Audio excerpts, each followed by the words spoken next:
اللہ الرحمن الرحیم۔ السلام علیکم ورحمۃ اللہ وبرکاتہ۔ حضرت عبداللہ ابن عباس رضی اللہ تعالی عنہما سے روایت ہے کہ رسول اللہ صلی اللہ علیہ وسلم نے عباس بن ابی مطلب رضی اللہ تعالی عنہ سے فرمایا کہ چچا جان، میں آپ کو کچھ عطا نہ کروں؟ کیا میں آپ کو کوئی تحفہ پیش نہ کروں؟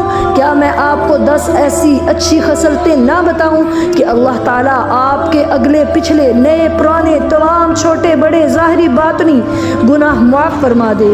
تو انہوں نے عرض کی، یا رسول اللہ صلی اللہ علیہ وسلم ضرور بتلائیے۔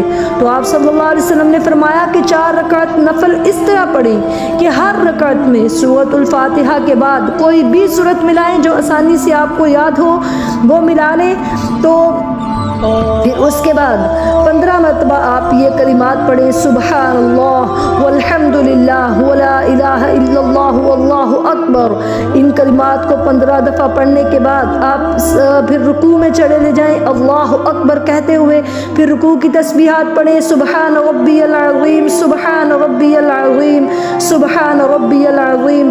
پھر آپ سبوح قدوس رب الملائکۃ والروح، یہ تسبیحات جو مسنون ہیں آتی ہیں تو ٹھیک ہے، ورنہ آپ پھر سبحان ربی العظیم 3 مرتبہ کہنے کے بعد پھر یہی کلمات 10 مرتبہ پڑھیں، سبحان اللہ والحمد للہ ولا الہ الا اللہ واللہ اکبر۔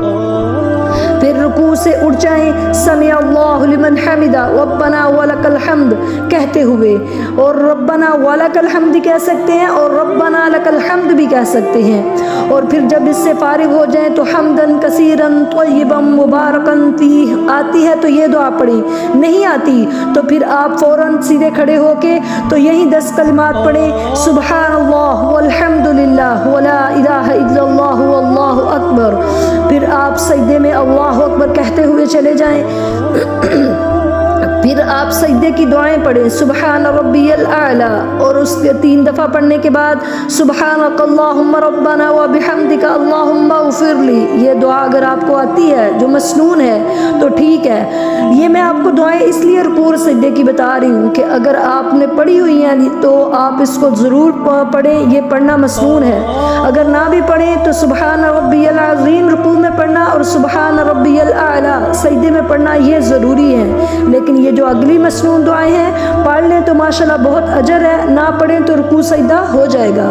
پھر آپ جب سجدے کی دعا پڑھ لیں سبحان ربی الاعلی 3 مرتبہ تو اس کے بعد 10 مرتبہ سبحان اللہ والحمد للہ ولا الہ الا اللہ واللہ اکبر یہ کلمات پڑھیں اور جلسہ میں بیٹھ جائیں۔ مطلب آپ جب اللہ اکبر کہتے ہیں 2 سجدوں کے درمیان بیٹھتے ہیں تو سکون سے بیٹھیں اور پھر یہی دعائیں پڑھیں آپ کے سبحان اللہ والحمد للہ ولا الہ الا اللہ واللہ اکبر، اور ان کو آپ نے پھر 10 دفعہ پڑھنا ہے۔ اور آپ کو پتہ ہے نا کہ جب ایک سجدے کے بعد بیٹھتے ہیں دوسرا سجدہ کرنے سے پہلے تو اگر آپ 2 دفعہ رب اغفر لی کہیں تو آپ کے سارے پچھلے گناہ معاف ہو جاتے ہیں اور آپ آرام سکون سے 2 سجدوں کے درمیان بیٹھ بھی سکتے ہیں۔ تو آپ نے اگر رب اغفر لی 2 دفعہ پڑھنا ہے تو وہ پڑھنے کے بعد آپ یہ کلمات پڑھیں گے۔ پھر آپ اللہ اکبر کہتے ہوئے دوسرے سجدے میں چلے جائیں، پھر اسی طرح سبحان ربی الاعلی 3 مرتبہ، پھر اس کے بعد سجدے کی مسنون دعا آتی ہے تو ٹھیک، ورنہ یہ کلمات تو ظاہر تسبیح نماز میں آپ نے لازماً پڑھنے ہیں کہ سبحان اللہ والحمد للہ ولا الہ الا اللہ واللہ اکبر 10 دفعہ پڑھیں۔ پھر آپ اللہ اکبر کہتے ہوئے جلسہ استراحت میں بیٹھ جائیں، یعنی آپ نے ادھر کھڑے ہونا نہیں ہے سیدھا، بلکہ آپ آرام سکون میں تشہد کی شکل میں آپ بیٹھ جائیں اور بغیر کچھ اور پڑھے سیدھا آپ نے یہ 10 دفعہ کلمات پڑھنے ہیں، سبحان اللہ والحمد للہ ولا الہ الا اللہ واللہ اکبر۔ اور اسی طرح آپ کی 1 رکعت جو ہے وہ کمپلیٹ ہو گئی، اور یہ تسبیحات جو ہیں وہ 75 دفعہ یعنی کہ 75 دفعہ مکمل ہو گئی۔ تو اسی طرح 4 رکعتوں کو آپ نے پڑھنا ہے اور یہ جو کلمات ہیں اسی طرح آپ نے دہرانے ہیں۔ اگر آپ طاقت رکھتے ہیں تو روزانہ 1 مرتبہ تسبیح نماز پڑھیں۔ تسبیح نماز کن اوقات میں نہیں پڑھ سکتے؟ یعنی کہ سورج غروب ہونے کا ٹائم جو زوال کا ٹائم ہے، یا سورج نکلنے کے ٹائم جب زوال کا ٹائم ہو ہوتا ہے اور یا پھر دوپہر کو 12 بجے یا اس طرح مطلب جس ٹائم زوال کا ٹائم ہوتا ہے دوپہر کا اس ٹائم. اس کے علاوہ آپ 24 گھنٹوں میں سے جون سے مزید ٹائم پڑھ سکتے ہیں. تو حدیث کے الفاظ ہیں کہ کم اگر آپ طاقت رکھتے ہیں تو روزانہ 1 مرتبہ پڑھیں, اور اگر آپ اس کی طاقت نہیں رکھتے تو ہفتے میں 1 مرتبہ لازماً پڑھیں, اور اگر آپ اس کی طاقت بھی نہیں رکھتے تو مہینے میں 1 بار ضرور پڑھیں, اور اگر اتنی طاقت بھی نہیں ہے تو سال میں کم از کم 1 مرتبہ ضرور پڑھیں. یہ بھی نہیں کر سکتے تو زندگی میں کم از کم 1 مرتبہ ضرور پڑھیں. اور دیکھیں کہ حافظ ابن حجر فرماتے ہیں کہ یہ حدیث کثرت ترک کی وجہ سے حسن ہے, یعنی نماز تسبیح کی بہت سی ترک ہیں, بہت سی چینیں ہیں, اور اس لیے یہ حسن درجے کی حدیث وہ ہے. تو اس لیے جو ہے بعض لوگ کہتے ہیں کہ یہ جو ہے یہ پڑھنی نہیں چاہیے, تسبیح نماز بدعت ہے, یہ ہے وہ ہے, تو ایسا کوئی معاملہ نہیں. لیکن افضل ترین عمل یہ ہے کہ آپ الگ الگ پڑھیں. یہ جماعت کے ساتھ پڑھنا جو ہے یہ کہیں سے ثابت نہیں ہے.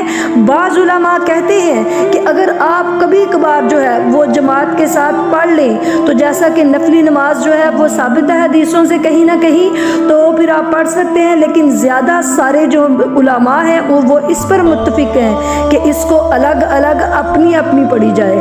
تو اللہ تعالی ہمیں اس کو پڑھنے کی توفیق عطا فرمائے. جب آپ اس کو پڑھتے ہوں تو آپ کے ذہن میں ہونا چاہیے کہ سبحان اللہ, اللہ پاک ہے, والحمدللہ, اور تمام تعریفیں, کیونکہ وہ ذات ہر عیب سے پاک ہے تو تمام تعریفیں بھی اسی کے لیے ہیں. ولا الہ الا اللہ, اور یہ میں جو بھی عبادت کرتی ہوں یا کرتا ہوں سب اس کے آگے اس کے لیے کرتا ہوں. میرا سجدہ اس کے لیے ہے, میرا سر اس کے لیے جھکتا ہے. واللہ اکبر, اور کیونکہ وہ پاک ہے ساری تعریفیں اس کے لیے ہے. میں اس کے علاوہ کسی کی عبادت نہیں کرتا کیونکہ وہ واللہ اکبر, وہ ذات سب سے بڑی ہے. سارے اختیارات اس کے پاس ہیں, سارے کمالات اس کے ہیں. وہ جو بھی چاہے کر سکتا ہے, اس کے لیے کچھ ناممکن نہیں. تو جب یہ آپ سمجھتے ہوئے پڑھیں گے تو انشاءاللہ تعالیٰ پوری تاثیر اس کی آپ حاصل کریں گے, پورا اس کا فائدہ اور فضیلت آپ پائیں گے.